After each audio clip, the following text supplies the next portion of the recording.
대법원은 보안사령관이던 전 씨가 국무회의장에 병력을 투입한 뒤 헌법기관인 국무총리와 국무회의 권한을 배제한 것 등을 내란죄 성립의 주요 근거로 삼았습니다.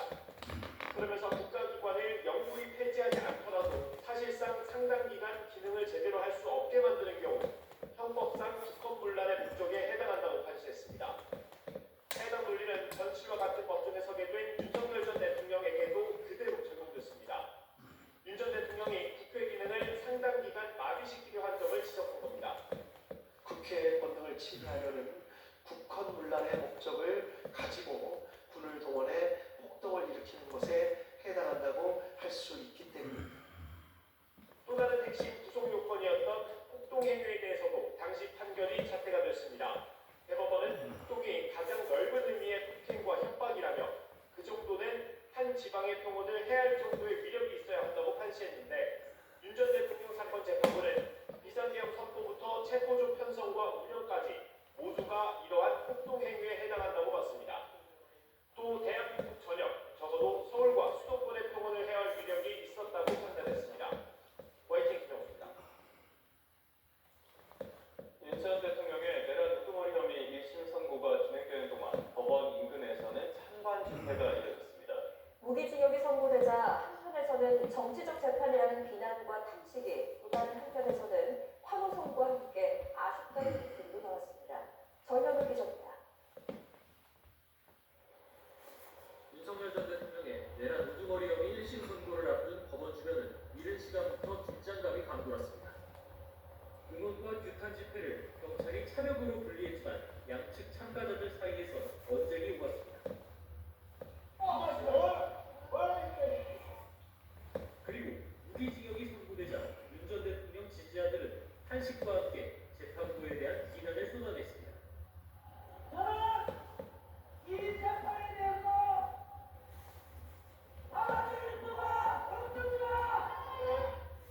반면 규탄 집회에선 환호성이 터져나왔는데 일부에선 사형이 선고됐어야 한다며 아쉬워하는 반응도 보였습니다. 이번 선고는 법률이 규정한 책임을 물은 최소한의 결과일 뿐입니다.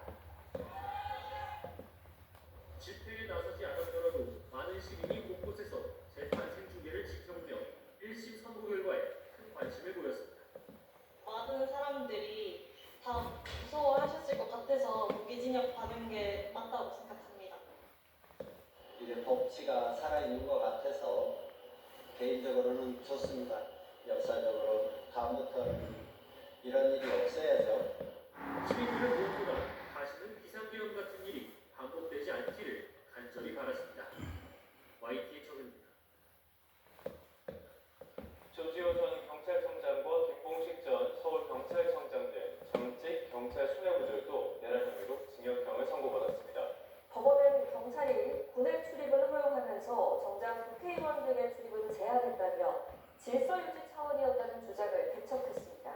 강희경 기자입니다. 조지호 전 경찰청장과 김봉식 전 서울경찰청장 등 경찰 수뇌부도 내란 주요 임무 종사 혐의로 1심에서 각각 징역 12년과 징역 10년을 선고받았습니다. 법원은 두 사람이 비상계엄 선포 전 군을 국회에 투입할 예정이라는 사실을 알았고 특히 조 전 청장은 체포 계획까지 인지했다고 판단했습니다. 체포인 조지호는 여인형으로부터 별도로 군이 주요 정치인들을 체포하려 한다는 사정까지 들어서 알고 있었습니다. 법원은 이들이 국회 출입 통제를 잠시 해제했다가 포고령 발표 이후 다시 전면 차단에 나섰던 행위에 주목했습니다. 이때 경찰이 군의 출입은 허용하면서 정작 국회의원 등의 출입은 막았다며 질서 유지 차원이었다는 주장을 대척했습니다. 그러면서 이들이 군을 투입해 국회를 봉쇄하거나 정치인을 체포해 국회 기능을 마비시키려는 국헌 문란 목적을 공유하고 있었다고 판단했습니다. 오편태 전 국회 경비대장에 대해서는 혹시나 억울한 사정이 있지 않을까 여러 차례 논의했다면서도 역시 내란에 가담했다고 보고 징역 3년을 선고했습니다. 아쉽지만 다음과 같은 사정을 비추어 보면 피고인 목현태에게도 집합범으로서의 내란죄가 인정된다고 볼 수밖에 없다는 것이 이 법원의 판단입니다. 국회 사무처 관계자들에게 명시적인 항의를 받고 군의 출입이 허용되는 걸 목격했는데도 계속해서 국회의원 등의 출입을 차단했다는 설명입니다. 그러면서 재판부는 목 전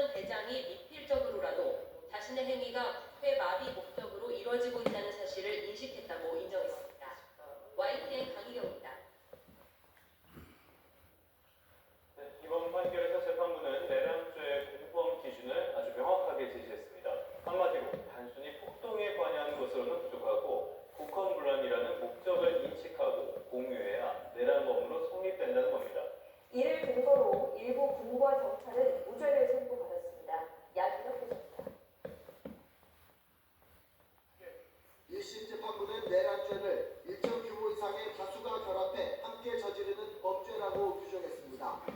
그와 동시에 내란죄에서 폭동은 넓은 의미의 폭행이나 협박을 의미하는데 여기에 일부 관여했다고 해서 전부 내란죄에 해당한다고 보기엔 어렵다고 전제했습니다.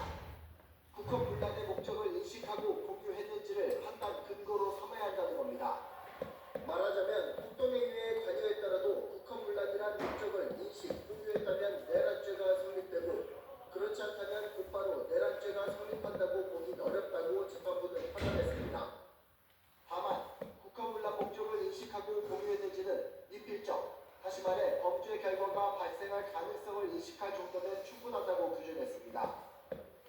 국헌분란 목적의 인식 공유는 미필적인 것으로 촉합니다.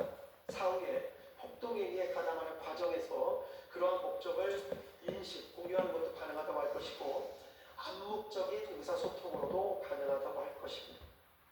이를 근거로 재판부는 윤석열 전 대통령을 비롯한 대부분 피고인에 대해 내란죄가 성립한다고 봤습니다. 반면 윤수경 전 국가수사본부 수사기획조정관에 대해서는 방첩사 체포조 지원이 국회활동을 마비시키려는 목적으로 이루어진 점을 공유하거나 인식했다고 볼 증거가 부족하다는 이유로 김용군 위원장 대령의 경우 노상원 대에게 공모하거나 가담한 사실 자체를 인정할 증거가 부족하다는 이유로 내란죄 성립을 인정하지 않고 각각 무죄를 선고했습니다. YTN 양일현입니다. 이번엔 국제 뉴스 살펴보겠습니다. 트럼프가 이란과의 협상에서 합의를 이루지 못하면 나쁜 일이 일어날 것이라며 앞으로 열흘을 시한으로 제시했습니다. 가자 지구 재건을 위한 원조 자금 모금에는 한국도 참여할 것이라고 언급하기도 했습니다. 워싱턴에서 신현정 특파원입니다. 트럼프 미국 대통령이 가자 지구를 넘어 전 세계 분쟁을 끝내겠다며 만든 평화를 내건 첫 회의에서 트럼프 대통령은 이란에 대한 군사 공격 가능성을 경고했습니다. 이란을 향해 의미 있는 합의를 해야 한다며 그렇지 않으면 나쁜 일이 벌어질 것이라고 압박한 겁니다. 열흘을 시한으로 제시한 뒤 지난해 2월 미군의 이란 핵시설 폭격에서 한 걸음 더 나갈 수도 있다고 밝혔습니다. If it doesn't happen, it doesn't happen. But bad things will happen. If it doesn't, so now we may have to take it a step further, or we may not. 이번 발언은 핵시설을 정밀 타격한 지난해보다 공격 범위가 확대될 수 있음을 시사한 것으로 풀이됩니다. 실제로 미군은 중동의 이라크 침공 이후 최대 규모 군사력을 집결시켜 공격 태세를 과시하고 있습니다. 일촉즉발의 긴장 속에 트럼프 대통령은 회의에 참석한 각국 관계자들 앞에서